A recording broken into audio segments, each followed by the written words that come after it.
কুটুম্বী গৃহস্থ সবে ধৰিবে কবে চলে ভিক্ষা মাগি ভ্ৰমি বেকদে দেশ বাৰু কৃষ্ণ এতিয়া এইকণ সময়লৈকে আমাক ভাগৱতে ক'লে আমি অনুভৱ কৰোঁচোন দেই বাপসকল এতিয়া আপোনালোকে চাব জাতীয় পোছাকৰ আমাৰ অভাৱ হৈছে বৰ্তমান সময়ত এতিয়া পোছাক যেনেকৈ এটা সময়ত লজ্জা নিবাৰণৰ কাৰণে পোছাক পিন্ধিছিলে এটা সময়ত কিন্তু এতিয়া পোছাক আৰু ব্যৱহাৰ কৰাৰ দিনৰ পোছাকৰ মাজত কিন্তু গুণগত ঈশ্বৰৰ কথাবিলাক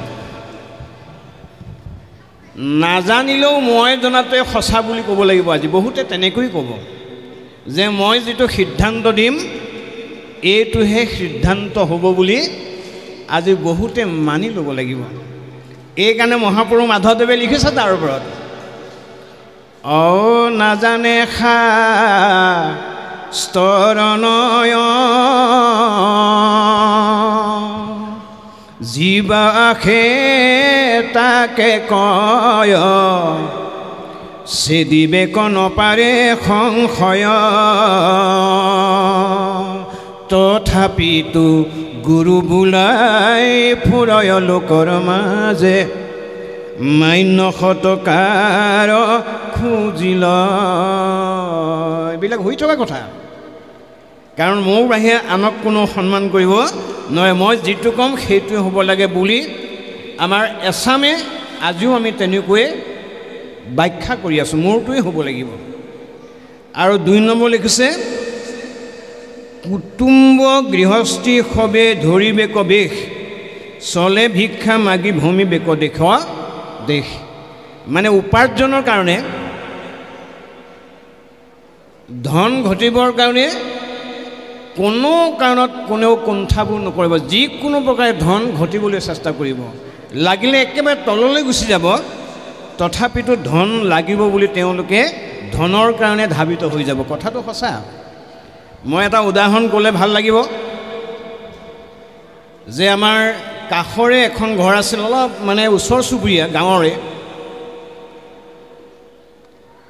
3জন ল'ৰা আছে আৰু পিতৃ আৰু মাতৃ এতিয়া তেওঁলোকে 3জনে ধন ঘটিবলৈ যায় এতিয়া RCC ঘৰটো 2 তালা বনাইছে মই সুধিলোঁ কেনেকৈ বোলে এইটো আমি বাহিৰৰ পৰা অনা পইচা বুলি মোক কৈছে ইমান পইচা আছেনে বোলে নাই আমি বাহিৰত গৈ এনেকৈ পইচাটো আনো আনি পেলাই ঘৰ বনোৱাটো সঁচাই বুলি হৈ আছে ঘটনা গতিকে আজি ভাগৱতে তাকে প্ৰমাণ কৰিছে যে নকৰা কৰ্ম লাজ ভয় ঘিনৰ ত্যাগ কৰি জীৱবিলাকে কৰিবলৈ আগবাঢ়ি যাবই ইয়াৰ পাছত পদে কি কৈছে শুনিবচোন কৃষ্ণ বনস্তত পচি হ'ব হুইব গ্ৰামবাসী মহাধন লোভী হৈবে যতে কন্যাসী নাৰীৰ স্বভাৱ কহু শুনা পৰিচিত কলিত বহুত হৈবে বেচাৰ চৰিত্ৰ লাজ কাজ এৰিবে স্বভাৱে মহাকুৰ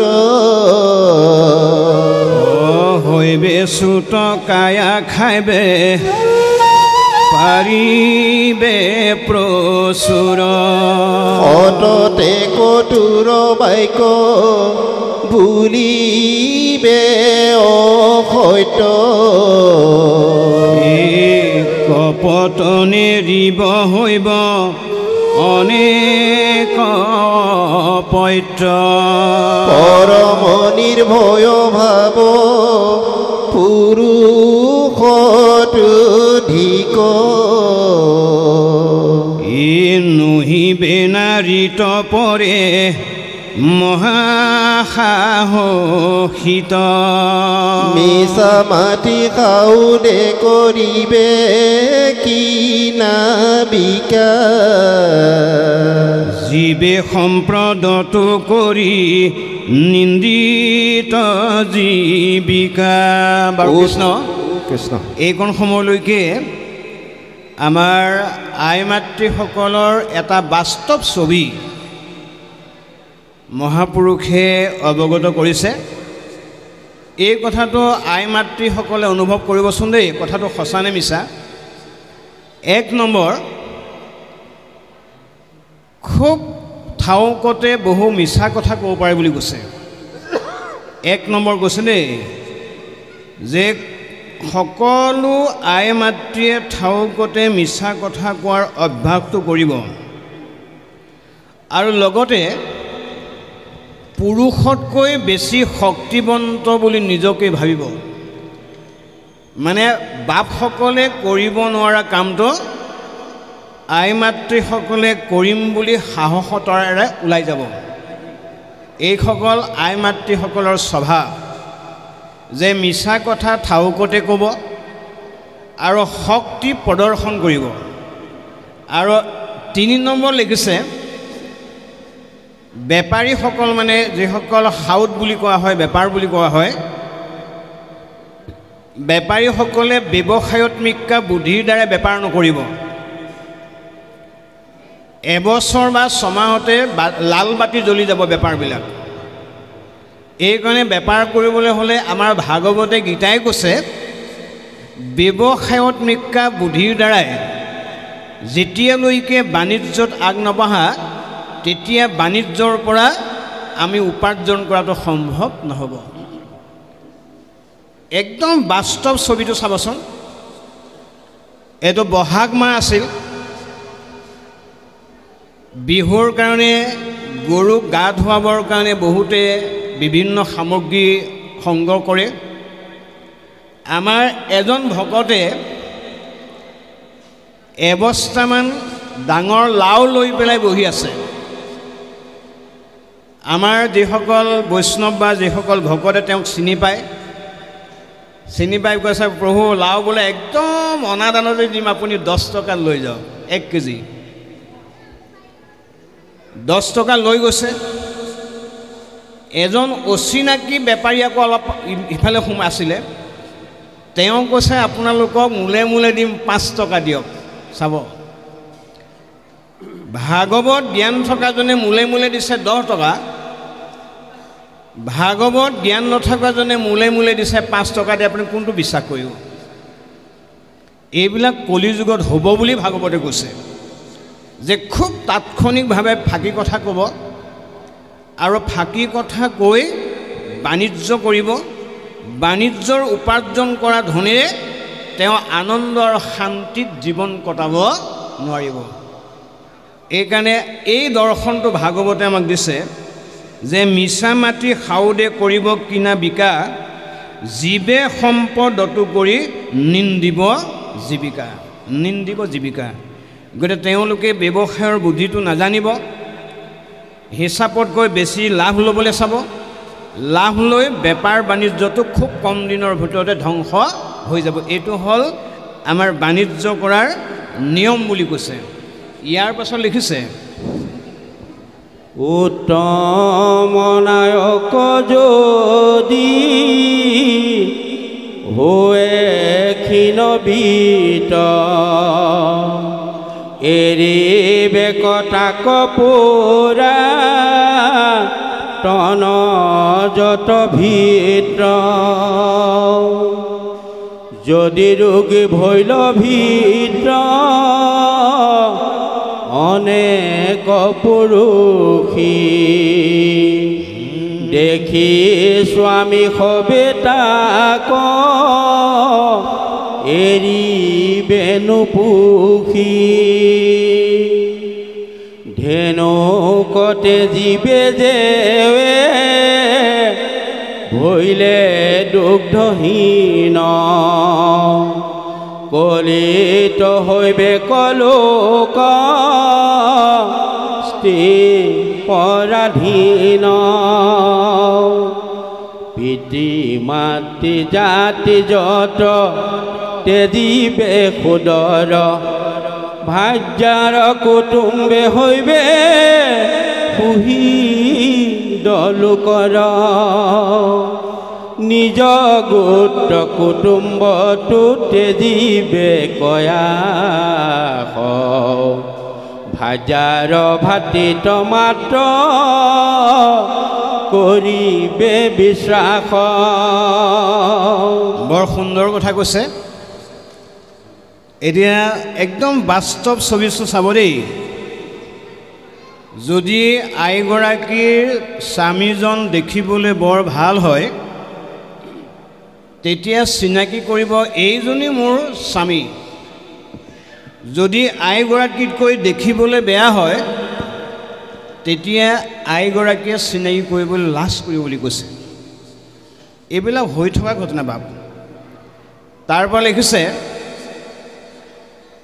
একেদৰে ভাৰ্যাগৰাকী যদি দেখিবলৈ বেয়া স্বামীগৰাকীয়ে ক'ব জানো পাই আহিছে নাই ক'ত গ'ল ঠিক নাই। আৰু যদি অকণমান দেখিবলৈ ভাল হয় এই যে ধুনীয়াকৈ সেই ওখকৈ বগাকৈ দেখা নাই সেইগৰাকীয়ে আমাৰ। এইটো হৈ আছে নেকি বাৰু? স্বামী ক্ষীণমিন কলেবৰ খেলি মেলি হ'লে ভাৰ্যাগৰাকীয়ে ক'ব আহিছে নাই পানো জানো দেখা নাই দেখোন। আৰু ভাৰ্যাগৰাকী যদি দেখিবলৈ বেয়া স্বামীয়ে ক'ব জানো পাই আইগৰাকী ওলাইছিল এতিয়া পোৱাহি নাই দেখোন। এইবিলাক একো এখন বাস্তৱ ছবি। মই এটা চমু উদাহৰণ দিছোঁ। এগৰাকী আয়ে ইমান ধুনীয়াকৈ ভকত শুশ্ৰূষা কৰে। এদিন মই ক'লোঁ বা আই আপোনাৰ স্বামীগৰাকী অকণমান চিনাকি কৰি দিব। মানে 3টা অনুষ্ঠানত মোক চিনাকি কৰি দিয়া নাই। 4 নম্বৰত ক'লে মইতো এৰা নাই ভাই ধৰি আছোঁ কথাটো মোক দেখুৱাবই লাগিব। তাৰপৰা স্বামীগৰাকীয়ে দেউৰী কাম কৰে চাব দেই। মানে অৰ্থাৎ এই বিতৰণ কৰে প্ৰসাদ। এতিয়া তাই যিটো ফেশ্বনত আছে তাই দেখুৱাই কেনেকৈ এতিয়া মোক। তাই ভাবিছে এইটো চিনাকি কৰিলেতো মোৰ সন্মান যাবা। সন্মান বাঢ়িবহে তোমাৰ। ঈশ্বৰৰ কৰ্ম কৰিছে, 100জনক নৈবেদ্য খুৱাইছে, কৃপা লৈছে। এইজনক আপুনি নিজ বুলিতো ভাবিলে নহ'ব। মানে পোছাক চালোঁ তেওঁৰ লগত নিমিলে। তেওঁ গতিকে মই চিনাকি কৰি দিবলৈ লাজ কৰিছে। এইবিলাক আমাৰ হ'ব বুলি কৈছে। আৰু 2 নম্বৰ চাব দেই। যদি বিয়া বাৰু পাতে পৰিয়ালৰ কাকো ষ্ট'ৰ ৰুমৰ চাবিটো নিদিয়ে, দিব কাক খোল খালিয়ে কওক। এইটো ভাগৱতে কৈছে, আমাৰ কথা একো নাই। পৰিয়ালত যদি বিয়া হয় বা ঘৰখনত বিয়া হয় চন্দুকৰ চাবিটো খোল খালিয়েকে হয় পাব, নহয় পৰিয়ালৰ কোনোবাই পাব। মানে এই মাতুল বংশহে পাব, পিতৃ বংশৰ কোনেও নাপায়। কাৰ নাপায়? এই ইমান ধুনীয়াকৈ কৈছে যত গৃহবাস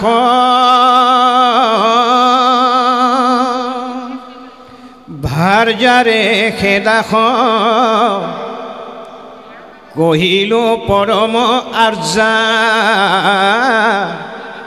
বানৰকে যেনে নৃত্যকে নচুৱাই স্বামীক নচুৱাই ভাৰ্যা। যিগৰাকী বাপে ভাৰ্যাৰ কথামতে 24 ঘণ্টা চলে সেই ভাৰ্যাগৰাকীয়ে কথাত স্বামীয়ে তেনেবিলাক কৰ্ম কৰিবলৈ বোলে হয় নহয়। আপোনালোকে চাব যে ককাই ভাই ইষ্ট মিত্ৰ কুটুম্বৰ ওপৰত বিশ্বাস নাথাকিব, খালি মাতুল বংশৰ ওপৰতহে বিশ্বাস থাকিব। এই কথাবিলাক ইমান সুন্দৰকৈ ভাগৱতে দেখুৱাইছে। আমি নিজৰ বাস্তৱ জগতক চাব লাগে বেমাৰটো হয় নেকি বাৰু। আৰু নহ'লেতো ভাগৱতে কেতিয়াও নেলেখে। একদম অন্তৰ্দৰ্শন এইবিলাক। এই বেমাৰবিলাক আমাৰ মাজত কলি যুগত থাকিবই। কাৰ থাকিব? যি ভাৰ্যাৰ দাস হয়, যি স্বামীৰ দাস হয়, সেইসকলৰ কাৰণে এই কৰ্মবিলাক থাকিবই। এইকাৰণে ভাৰ্যাৰ দাস হ'ব নালাগে, মনত ৰাখিব দেই। ইয়াৰ বহুত উদাহৰণ আছে, সময় হ'লে আমি আলোচনা কৰিম। এতিয়া পুনৰ কৃষ্ণ ক্ষুদ্ৰ সবে ধৰিবে ক তপস্বীৰ বেশ চন্দে দানলয়া ভ্ৰমি বেক গ্ৰাম দেশ মূৰ্খৰ উন্নতি হইবে কৰিবে উল্লাসী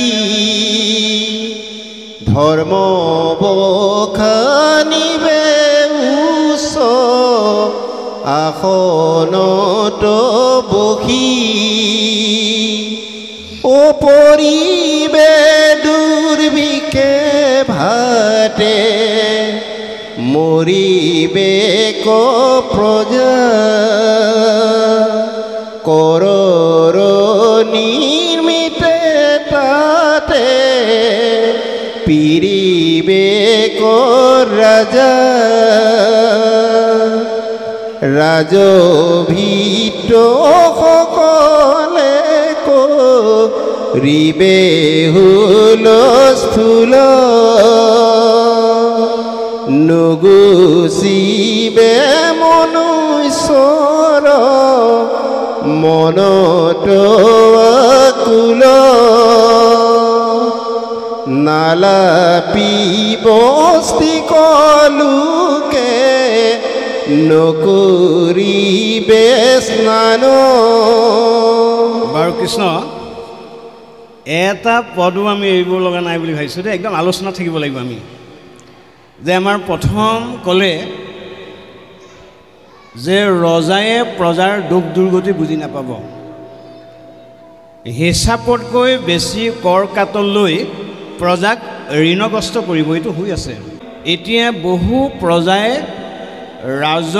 ৰজাক কৰ দিবৰ পৰা অৱস্থাটো নাথাকে।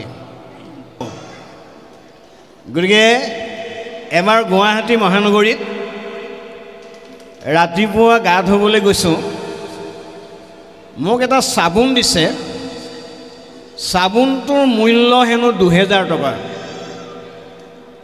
আমি 10 টকীয়া চাবোন ঘঁহা মানুহ ভাই, 2000 টকা দিছে নহয় মোক। চাবোনটোৰ দাম বোলে 2000 টকা। বোলে কি? বোলে এইটো ঘঁহিলে স্কিনটো ঠিক থাকে আৰু খুব বগা হয় বুলি কৈছে। চাওকচোন মানুহ ক'লৈ গৈ আছোঁ। সেইকাৰণে কুন্তীয়ে কোৱাৰ দৰে এৰা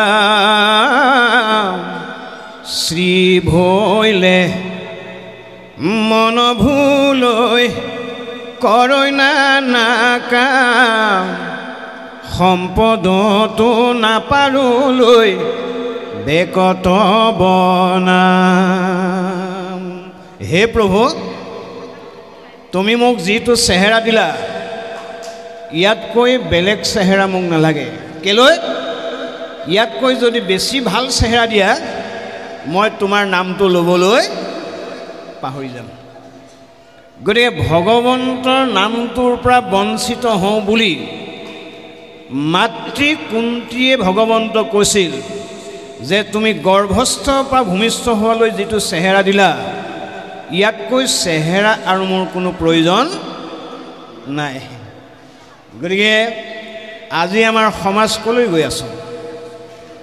আমাৰ খালি মেকআপটো লাগে, গা ধুৱক কিম্বা নোধুৱক বুলি আমাৰ ভগৱন্ত প্ৰভুসকলে কৈছে যে নালাপিব স্ত্ৰীকলোকে নকৰিবে আন, নহৈবেক বসন ভূষণ অন্নপান, শুকাইবেক শৰীৰ একো নপাইবে আহাৰ, হৈবেক কলিত লোক পিশাচ আকাৰ। গতিকে আহাৰৰ নিয়ম নীতি নাথাকিব, নিদ্ৰাৰ নিয়ম নীতি নাথাকিব, মানে শয়ন ত্যাগ কৰাৰ নিয়ম নীতি নাথাকিব। এইবিলাক একদম বাস্তৱ ছবি দিছে। এতিয়া আপোনালোকৰ ঘৰত বেমাৰটো আছে নাই নাজানো, আমাৰ ঘৰবিলাকত কিন্তু বেমাৰবিলাক দেখিবলৈ পোৱা যায়। 12-1 বজালৈকে মোবাইল চাব, ৰাতিপুৱা কেইটাত উঠিব লাগে বুলি ক'লে 9টা আগত নুঠা মানুহ আমাৰ মাজত আজিও আছে। মানে শয়নৰ নিয়ম নাই, আহাৰৰ নিয়ম নাই, আৰু শয়ন ত্যাগ কৰাৰ নিয়ম নোহোৱা হৈ যাব বুলি কৈছে ভাগৱতে। গতিকে এইবিলাক ঘৰে ঘৰে বেমাৰবিলাক আছে, আমাৰ নাইকিয়া নহয়। এতিয়া আমাৰ ফালে দেই, ইয়াত মই নকওঁ বাৰু, আমাৰ ফালে স্বামীয়ে ক'ৰবাত ভাত জাক জগোৱা দেখিবলৈ পোৱা যায়, উঠাই দিয়েগৈ, উঠা সেই উঠা, সময় হ'ল। ইয়াত হৈছে নাই মই নাজানো, আমাৰ ফালে ভাত জাক জগাব লগা হয়, সেইখনে হ'ল সংসাৰ। এতিয়া আগৰ দিনত কি আছিল, স্বামী উঠাৰ আগত ধুনীয়াকৈ ঠাই চফা কৰাৰ পাছত স্বামী সাৰ পোৱায়। এতিয়া উল্টা হৈছে, স্বামীয়ে সাৰি পেলাই ভাত জাক সাৰ পোৱা মানুহ আমাৰ মাজত আজিও আছে। এইবিলাক ভাগৱতে লিখি থৈ যোৱা কথা এনেই নহয়। নিশ্চয় এই দাপোনখন আমি এতিয়া অলপ হ'লেও দেখিবলৈ পাইছোঁ। ইয়াৰ পাছত কি কৈছে শুনিম। সুহৃদ সুদৰ এক নবাচিবে চিত্ৰে, কৰিবে কণ্ডল পাঞ্চ গন্ধাৰ নিমিত্ৰে, সুহৃদক বধিবেক ধনৰ নিদানে, কণ্ডলটো মৰি যাইবে আপুনিও প্ৰাণে, ভাজা পুত্ৰ পিতৃ মাতি কাটোনে দিচিত্ৰ, আপুনি জীয়েকে মাত্ৰ দুৰ্ঘুৰক লিত, এৰা মিলিবে কলোক তয়া অনেক বিপাক, কতেক কৰিব দুষ্ট কলিৰ চেষ্টাক।